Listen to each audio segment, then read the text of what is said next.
गुरुजी सादर चरण स्पर्श। स्वागत। आप सभी का आज के फेसबुक लाइव कार्यक्रम में हार्दिक स्वागत है। गुरुजी, आज का प्रश्न पुरुषोत्तम बंधु जी ने जबलपुर मध्य प्रदेश से किया है। जो आजकल कथावाचक हमारे देश में हो रहे हैं और उनके द्वारा दिए गए वक्तव्यों पे फिर लोग कमेंट्स करते हैं, तो उसमें अभी एक कुछ बात हुई थी जिसमें विगत दिनों से एक कथावाचक को उनके ही यजमानों के द्वारा यादव होने के कारण अपमानित किया गया। कहा गया कि कथा वचन का अधिकार केवल ब्राह्मणों को है।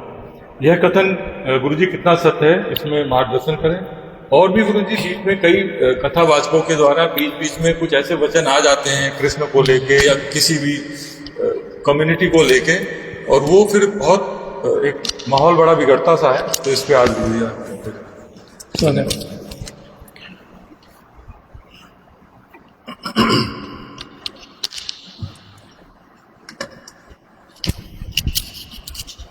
कथावाचन एक पौरोहित्य कर्म है।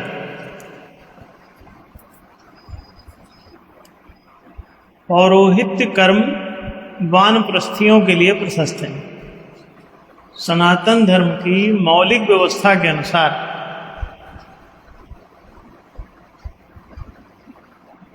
वर्णाश्रम धर्म लागू होता है मानव समाज में,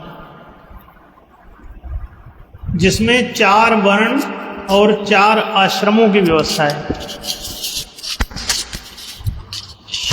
वर्ण व्यवस्था संस्कृत की व्री धातु से वर्ण शब्द बना हुआ है। व्री धातु चुने जाने, वर्ण करने, योग्य होने, पात्र होने, सक्षम होने, समर्थ होने, गुणवान होने के अर्थ में प्रयुक्त होती है। इसीलिए वरीयता सूची को मेरिट लिस्ट कहते हैं। अभी भी जो सरकारी तल पर भी जो चीजें जारी होती हैं उसमें वरीयता सूची जो होती है उसको मेरिट लिस्ट कहते हैं। मेरिट माने होता है गुण, योग्यता, पात्रता, क्षमता, कौशल। तो जो वर्ण व्यवस्था है उसके अनुसार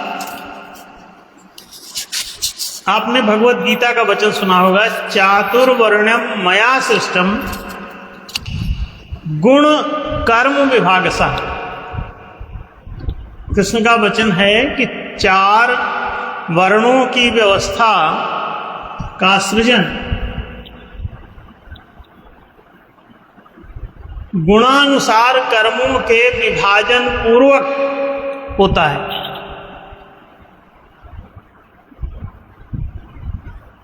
गुणानुसार कर्मों का विभाजन, जैसे कि अगर किसी को ट्रेन चलानी आती है तो वही ट्रेन चलाए। जिसको ट्रेन चलाने का कौशल नहीं है, गुण नहीं है, ज्ञान नहीं है, योग्यता नहीं है, क्षमता नहीं है, वो ना चलाए, क्योंकि उससे खतरे बढ़ते हैं। एक अयोग्य व्यक्ति जो यही नहीं जानता कि कौन सी बटन दबाने से क्या हो जाता है, और वो कोई हवाई जहाज चलाए, कोई ट्रेन चलाए, तो कितना खतरा पैदा हो सकता है समाज में। बहुत सारे लोग क्षतिग्रस्त हो सकते हैं। किसी भी काम को योग्यता के बिना, पात्रता के बिना, क्षमता के बिना, गुणवत्ता के बिना, कौशल के बिना नहीं किया जा सकता। तो ये गुणवत्ता, योग्यता, क्षमता, कौशल, पात्रता, अर्हता को वरीयता कहते हैं। वरीयता माने इसके द्वारा ही किसी को वर्ण किया जा सकता है किसी कार्य के लिए। तो वर्ण व्यवस्था 4 क्रम से निर्धारित है, जिसमें शूद्र, वैश्य, क्षत्रिय, ब्राह्मण, ये क्रमबद्ध विकास यात्रा है। शारीरिक, मानसिक, भावनात्मक और चेतनात्मक 4 आपकी विकास यात्राएं होती हैं।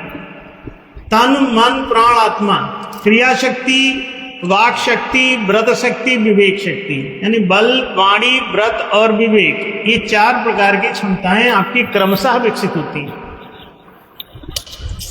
इनके आधार पर आप कृषि, वाणिज्य, राज्य और नेतृत्व कर्म कर सकते हैं। नेतृत्व माने होता है मार्गदर्शन करना, रास्ता दिखाना,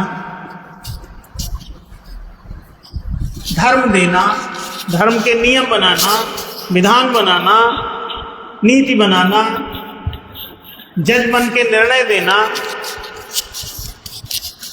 पौरोहित्य कर्म करना, धर्म की सिद्धांतों पर आधारित, दार्शनिक सिद्धांतों पर आधारित कथाएं सुनाना, धर्मानुकूल कैसे जीवन जिया जाता है इसको एक फिल्मांकन जैसा करके किसी को दिखा दिया जाए कि सदाचार, सद्व्यवहार कैसा होता है, ये बनाया, उसकी कथानक तैयार कर दिए, उसको फिल्मा दिया या पुराण बना के रख दिए। कथा को फिल्मा भी सकते हैं। फिल्मांकन करने पर आप देख सकते हैं, उसका वीडियो पूरा विजन देख सकते हैं, चलता फिरता वैसा होता हुआ। तो फिल्म कथा की तरह दार्शनिक बातों को कि कैसे कोई आचार व्यवहार में उतारता है, इसको कथानक गढ़ के और बना के रख दिया जाता है ताकि मनुष्य उसको देख करके और आदर्श मान करके वैसा जीवन जी सके। इसके लिए कथा सुनाई जाती है। कथा सुनाना कोई धर्म कथा मनोरंजन के लिए नहीं होती। मनोरंजन का सहारा भले उसमें लिया जा सकता है लोगों को रोचक ढंग से सुनाने के लिए, लेकिन वो मनोरंजनार्थ नहीं है, वो ज्ञानार्थ है। उसका उद्देश्य आपके भीतर ज्ञान विज्ञान का प्रकाश फैलाना, नियमों की जानकारी देना, आचार संबंधी, व्यवहार संबंधी, ताकि समाज में जागरूकता बढ़े। लोग ज्यादा धर्म के बारे में, आचार व्यवहार के नियमों के बारे में जाने तो ज्यादा अच्छा जी सकेंगे उसे, तो समाज का वातावरण, सांस्कृतिक और सामाजिक परिवेश अच्छा बनेगा। तो कथा वाचन एक पौरोहित्य कर्म है। वरीयता क्रम से ब्राह्मण स्तरीय जो व्यक्ति है वो कर सकता है, और ये शूद्र, वैश्य, क्षत्रिय, ब्राह्मण जितने भी हैं ये वर्ण हैं, जातियां नहीं हैं।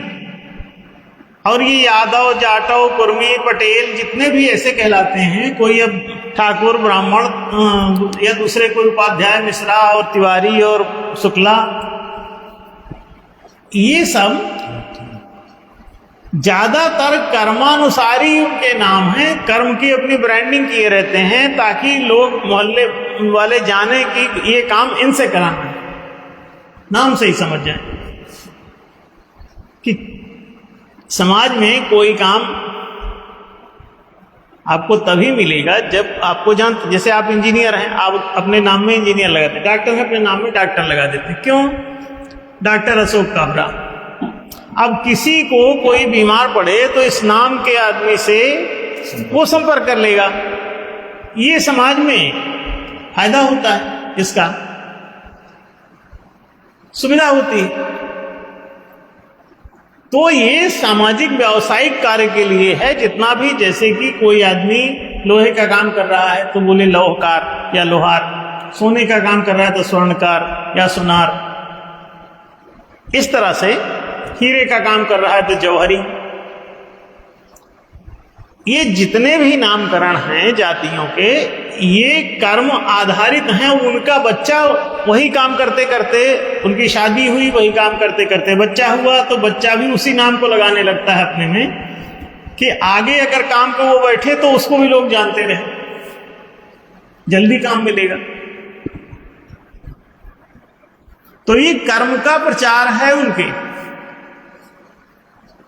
जाति से इसका संबंध उतना नहीं है। 99% इसका उद्देश्य कर्म से अवगत कराना लोगों को, समाज को, ताकि इनका व्यावसायिक जो कर्म है वो लोग जाने और इनसे संपर्क करें।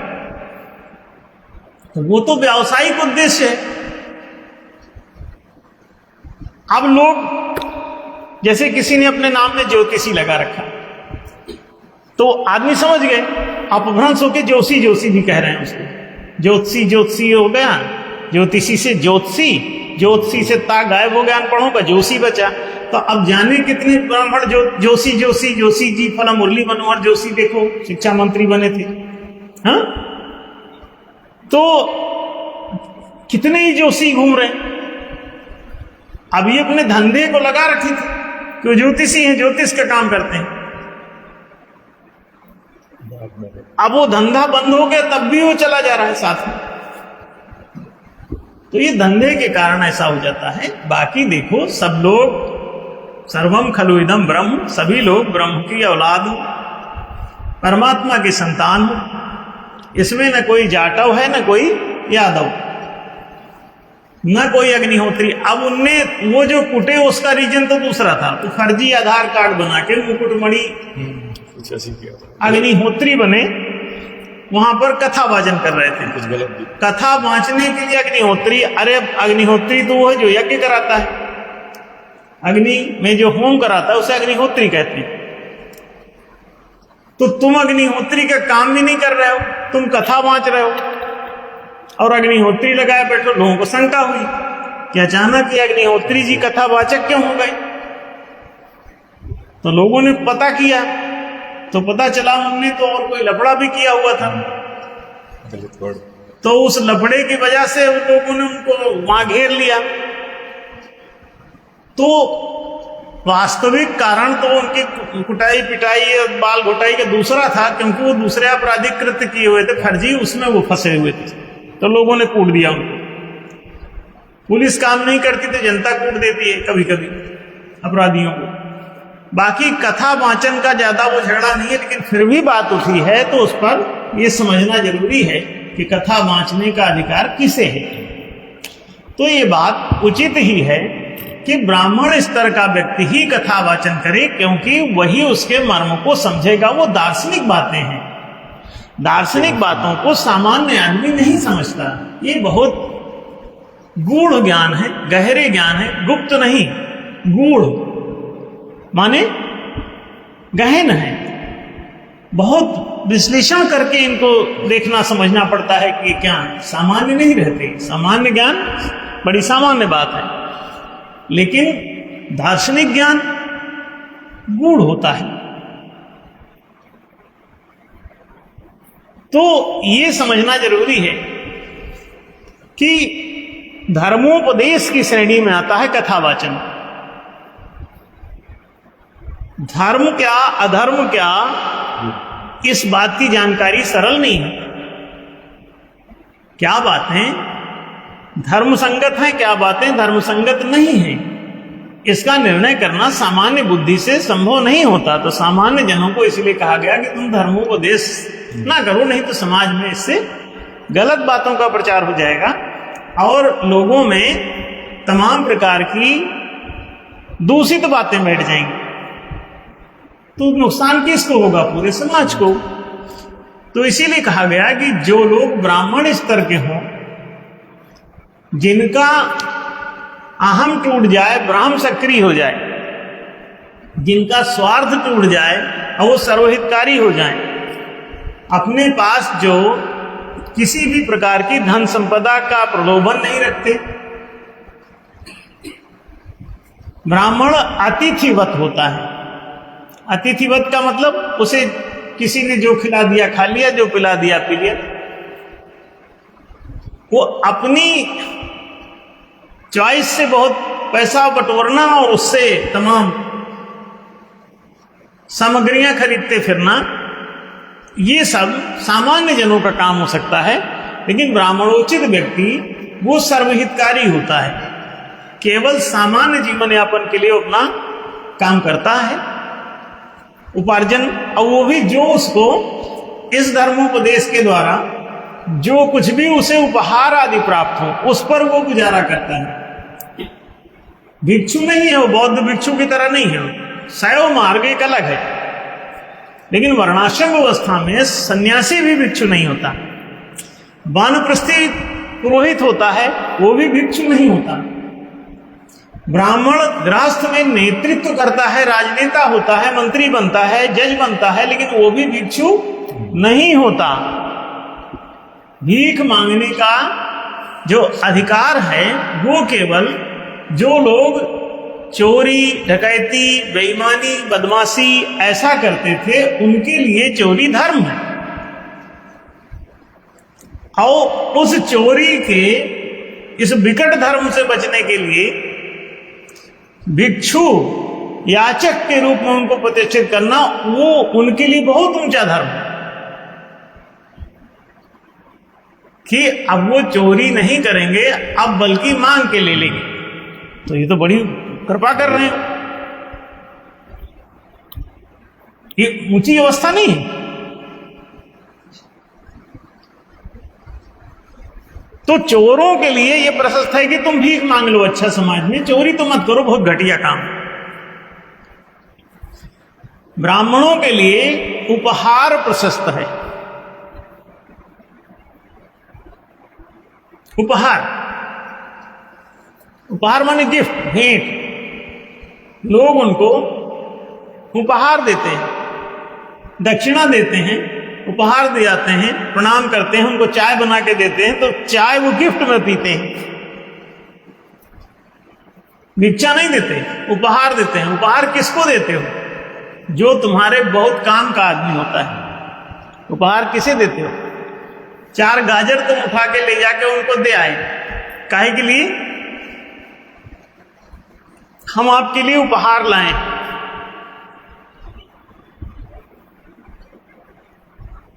आप उसके लिए सारी गाजर उगाने की तकनीक उसको बता रहे हैं और वो 4 गाजर लाया है तो आप ही के द्वारा उगवाया हुआ है उसका। वो पूरी जिंदगी आप उसकी संभाल रहे हो, आपका नेतृत्व कर रहा है, आपका गुरु है, आपका मार्गदर्शक है, आपका नेता है। तो आप उसको जाते हैं तो एक डब्बा दूध लेते जाते हैं, ये दे आते हैं। तो ब्राह्मणों के परिवारों में इसीलिए उनको कहा गया है कि तुम खेती की जमीन, वाणिज्य की माने कृषि संपदा, वन संपदा, कृषि संपदा, वाणिज्य संपदा, राज्य संपदा, ये सब तुम छोड़ दो, क्योंकि ब्राह्मण बहुत योग्य होता है। अगर वो संपत्ति बटोरना चालू करेगा तो किसी के पास नहीं बचेगी। तो उनको कहा गया कि तुम तो बहुत सक्षम हो, तुम कहां संपत्ति का खेल खेल रहे हो, रखो सब बाहर, आम जैसे सब बच्चे की तरह तुम्हारे उनको दे दो सब। तो वो बहुत समर्थ हैं। उनके कहने से घटनाएं घट सकती हैं, उनके कहने से आशीर्वाद देने से प्रतिफलित होते हैं। तो ऐसे स्तर के लोग जो बहुत आध्यात्मिक स्टेज जिनका बहुत ऊंचा हो जाता है, उनको कहा जाता है कि अब इनको क्या, जिनके कहने से बहुत कुछ हो जाता हो तो करने जैसा क्या बचाऊं। तो कहते हैं कि आप कुछ मत करो, बस कह दिया करो। उनका कहते हैं ब्राह्मण का तो मुख ही धनुष है और उसकी वाणी ही बाण हो जाता है, इसलिए ब्राह्मणों को शस्त्र धारण करना भी मना है। आपने सुना होगा कि एक बार परशुराम जी ने शस्त्र धारण करने की इच्छा प्रकट की, क्योंकि राजा कुछ बदमाशी कर रहे थे तो उनकी बोले ठुकाई पिटाई कर दी थोड़ी। तो ये ब्राह्मण का कार्य नहीं है ठुकाई पिटाई करना, मार्गदर्शन करो बस। उन्होंने कहा नहीं, खुद ही कूटना पड़ेगा। अब उनका मूड था तो उन्होंने कहा कि लोगों ने समझाया ऋषियों ने कि नहीं आप ऐसा नहीं कर सकते, अब ब्राह्मण रहते हुए क्षत्रियोचित कार्य करने की बात कर रहे हैं। तो उन्होंने कहा तो फिर मुझे क्षत्रिय बना दो। तो उनको ब्राह्मण से क्षत्रिय एक वर्ण नीचे लाया गया और कहा गया कि अब जाओ उठाओ शस्त्र। तो भैया ब्राह्मण को तो शस्त्र उठाना भी वर्जित है, संपत्ति धारण करना वर्जित है। उनको कहा जाता है कि जो ये ईश्वरीय मठ, मंदिर, गुरुद्वारा, चर्च, मस्जिद में जो है ना वही सब तुम्हारा है, जो ईश्वरीय है वही भर तुम्हारा है। और वहां से तुमको मंदिर वाले तुमको चाय बना के दे देंगे, चाय पी लो। तुमको जो खाना खिचड़ी खाओगे तो खिचड़ी वही बना देंगे, खा लो। तुम संपत्ति क्या करोगे? अब वो यादव जी जो कथा वाचन करने गए थे, क्या वो संपत्ति धरने तैयार है जमीन पर? हाँ? रख देंगे सारी संपत्ति, अपनी घर बार जमीन जायदाद सब रख देंगे। हम लोग तो जाने कब से पर्स तक नहीं रखते, 1 रुपए का सिक्का नहीं रखते,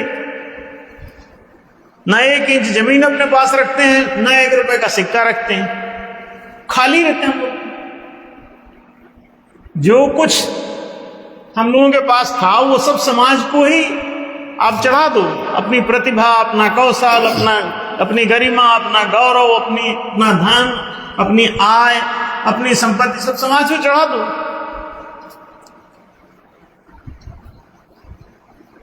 ब्राह्मणोचित जीवन क्या है? कोई भी ब्राह्मणोचित जीवन जिए और वो मार्गदर्शन करे, वो कथावाचन करे, वो संन्यास ग्रहण करे, वो वानप्रस्थी बने, वो यज्ञोपवीत धारण कर ले, वानप्रस्थ में जाके यज्ञ कराए, लोगों का मार्गदर्शन करे, अग्निहोत्री बने, कोई मना थोड़ी।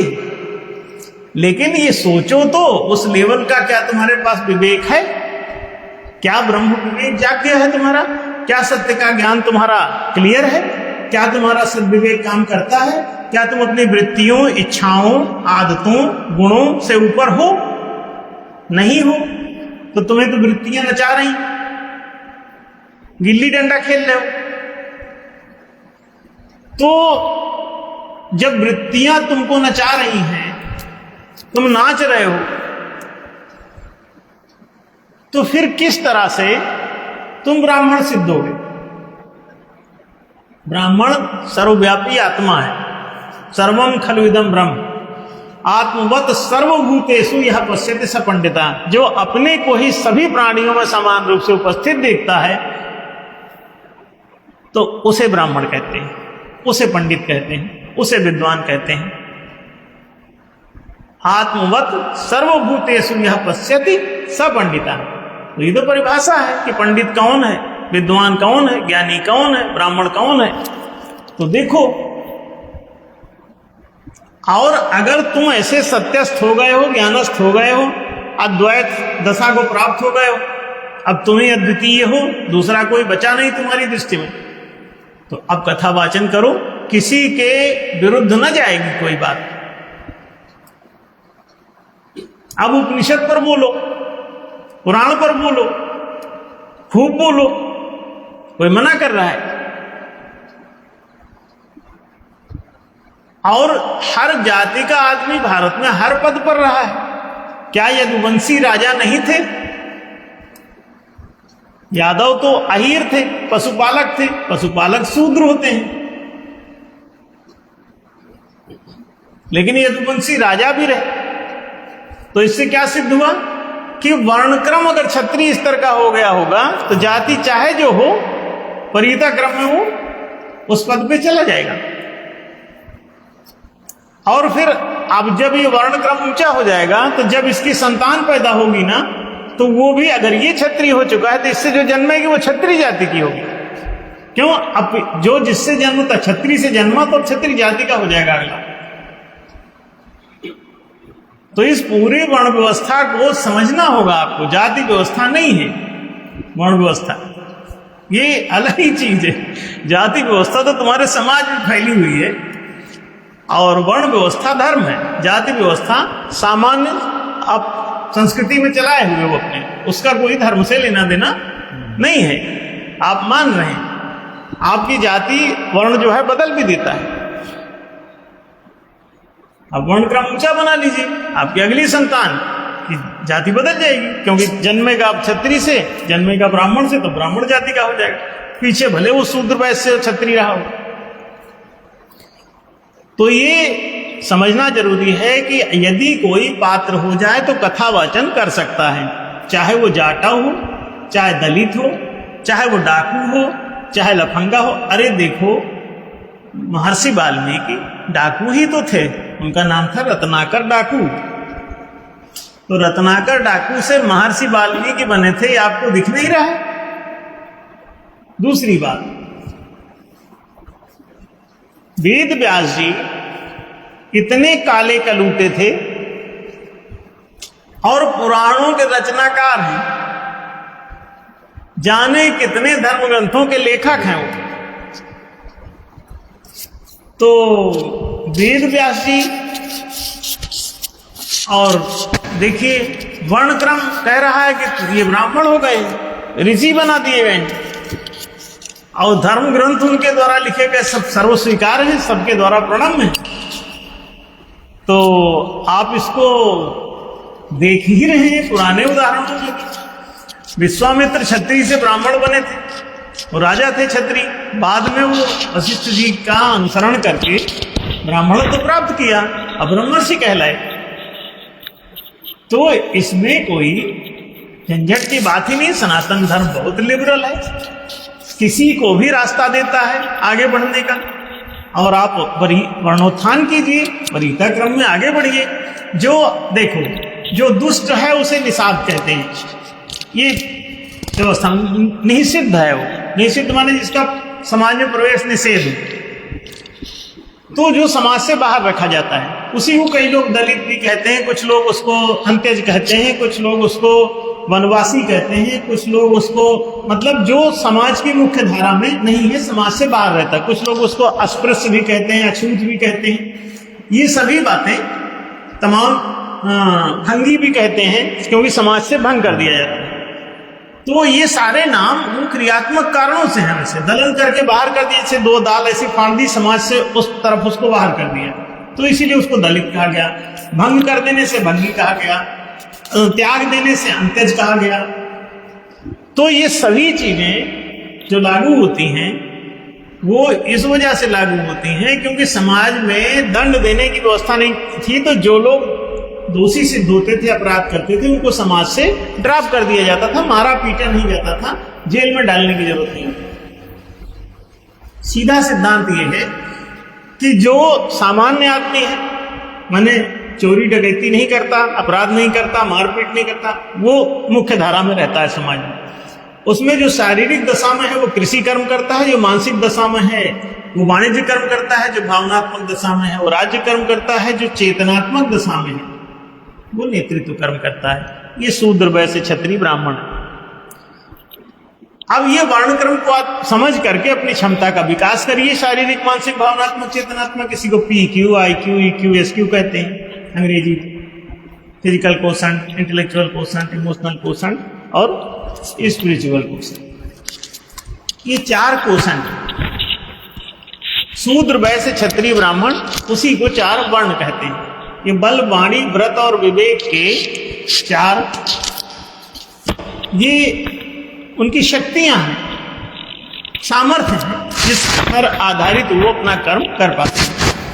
तो जो जैसा हो जाए वैसा कर्म करे। अगर ब्रह्म कर्म करना है तो ब्रह्मत्व वर्ण करो, ब्रह्म गुण विकसित करो। ब्राह्मी गुण नहीं है, सात्विक गुण नहीं है, तुम रजोगुणी हो तो शूद्र, वैश्य, क्षत्रिय हो, तमोगुणी हो गए हो तो निषादावस्था में रहोगे। तो सीधे से सिद्धांत है कि जो व्यक्ति जिसमें जो गुण कौशल है, सामर्थ्य है, वैसा कर्म वो करे। अगर किसी में ब्राह्मणोचित कर्म करने के सामर्थ्य है तो वो नेतृत्व कर सकता है, कथा वाचन कर सकता है, पौरोहित्य कर सकता है, यज्ञ करा सकता है और आराम से समाज का नेतृत्व भी कर सकता है। तो सामाजिक जो बात थी उसमें इतना ही वहां कहा गया है कि वो आपराधिक उनकी कई घटनाएं पकड़ी गई और वो ब्राह्मणोचित पद पर भी बैठे हुए हैं। तो विवाद दूसरा था, जातीय विवाद उतना नहीं है ये जितना कि उनके दूसरे कर्मकांडों का विवाद। तो ये बड़ा सीधा सा मामला है कि किसी को भी कोई भी कर्म करने का अधिकार है। संक्षेप में कहें तो कोई भी कर्म कर सकता है, बशर्ते कि वो योग्यता अपनी बना ले। तो सनातन धर्म में ये व्यवस्था है। हिंदू, मुस्लिम, सिख, ईसाई में ये है कि नहीं है वो जाने, लेकिन सनातन धर्म में ये व्यवस्था रही है अनादिकाल से, आज भी है, आगे भी है। तो ठीक है, बात स्पष्ट हुई होगी। धन्यवाद गुरु जी। आशा करता हूँ सभी को बात क्लियर हो गई होगी। तो आप सभी से अनुरोध है कि इस वीडियो को ज़्यादा से ज़्यादा लाइक करें, शेयर करें, सब्सक्राइब करें और अगले कार्यक्रम के लिए अपने प्रश्न रखें। आप सभी का बहुत बहुत धन्यवाद।